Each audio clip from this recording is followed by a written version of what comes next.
زمونږ ډېر وروڼه چې دي دا عمرې ته ځي، حج ته ځي، د حرمینو په سفر ځي، احرام چا اچولی او دی ځي د بیت الله مخې ته په مسجد نبوي کې د رسول الله مبارک روضې مخې ته سیلفیان یې اخلي او موبایل یې راویستی. زما دغه وروڼو ته درخواست دی چې د الله خاطر وکړئ، دا ډېره ګناه ده، دا ډېره غټه بېادبي ده، دا د دې حرمینو د حرمت د تقدس نه خلاف ده.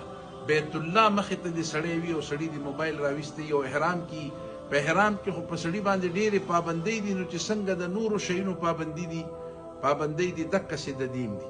الله خاطر وکړئ، دا بې حرمتي مه کوئ، خپلې عمرې مه خرابوئ. او دا د ریاکارۍ عنصر هم په دې کې دی چې ما احرام تړلی دی، دا کار خو د خشوع او د خضوع دی. او په دې وخت کې پکار ده چې سړي توجه ټول مکمل الله رب العالمین طرف ته وي.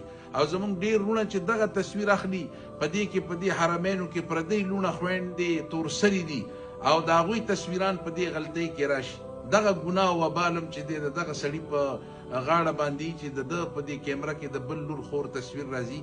نو ستاسو ټولو ته درخواست دی، مهرباني وکړئ چې حرم ته ځئ، مکمل د دې نه پرهیز وکړئ، نه په بیت الله کې، نه په مدینه کې، نه په مسجد نبوي کې تصویرونه وباسئ.